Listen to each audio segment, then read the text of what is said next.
So standard 9, now I will explain what Portia had to say when the Prince of Morocco tried to be very impressive by showing his brave deeds and what all difficult things he can do to achieve Portia. But then Portia says, in terms of choice, I am not solely led by nice direction of a maiden's eyes. So she says, in terms of choice, means I do not have the right to have my own choice or to be attracted towards something very good. In other words, a maiden's eyes means a maiden has got a right to choose a husband or to have her own choice of getting attracted to something very good or very handsome prince or person. So by nice direction actually means that something very good. Okay. And then she says, besides the lottery of my destiny, pass me the right of voluntary choosing. I had already explained earlier that Portia is actually explaining to the Prince of Morocco that she does not have the right to choose a husband of her own. The liberty of choosing her own husband has been snatched away by her father. Okay. So now she is explaining that I cannot make my own decision where my marriage is concerned. In fact, in the case of my marriage, my father has already made the necessary arrangements. So my marriage is based on a lottery system. There are 3 caskets, the gold, silver and leaden casket. Now, whosoever chooses the right casket, I will have to become his wife. So on those grounds, says you stand a fair chance. Means you are also given the privilege to take part in this lottery system. And she says, renowned prince means she has been very gentle to the Prince of Morocco and says, even you are entitled to take part in this lottery system. And I shall be waiting that who will be the right person to choose. Now the Prince of Morocco, he says, even for that I thank you. Now he's been very thankful to Portia for having listened to him. Plus she spoke to him in a very gentle, polite manner. She has overlooked the color of his skin, and she has also given him a fair chance to take part in the lottery system. So he thanks her for that. Therefore, I pray you, lead me to the caskets. So since you have given me permission to take part, then lead me to the casket and I shall make my choice to try my fortune. Now by this scimitar, now I told you everybody has some belief in some lucky charm. So here the Prince of Morocco's lucky charm is his sword.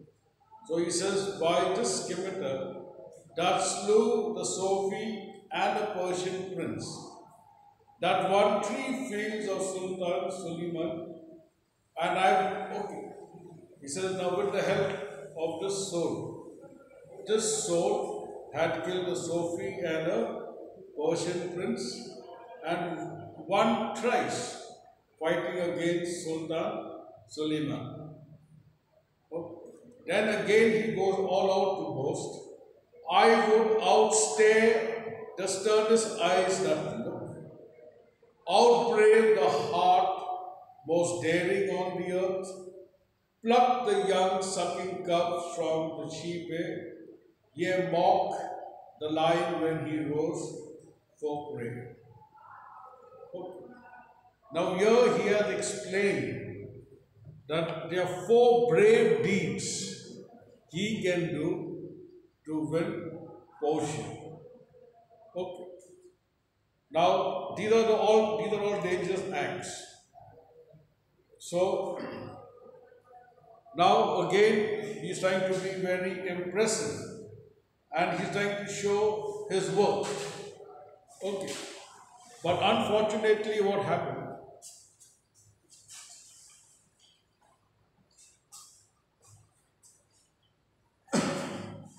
He says, but alas, he feels very sad that all this brave deeds and act of his is of no use.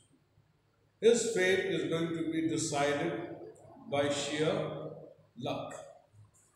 That is why he says over here, but alas the while, if Hercules and Lycus play at dice. But very sad to say that if Hercules and Lycus, if they play a game of dice, now Hercules is a superman or a man of great strength in the Greek mythology. Okay, he is known as the god of strength.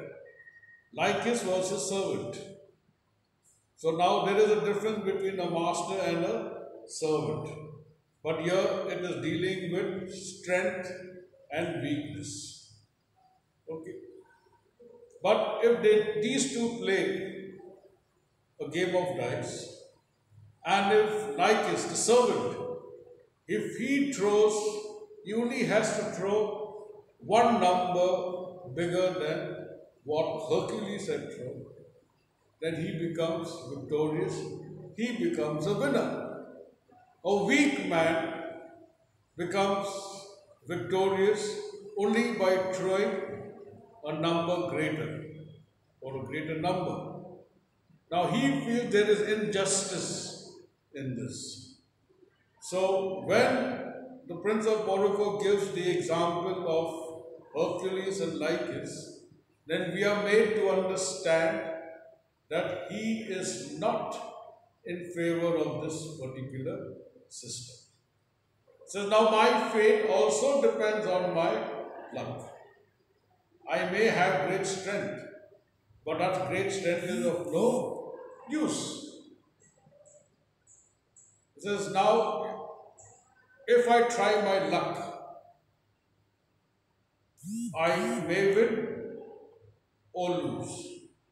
So if I am running out of luck, then I am going to lose. So I wouldn't mind losing.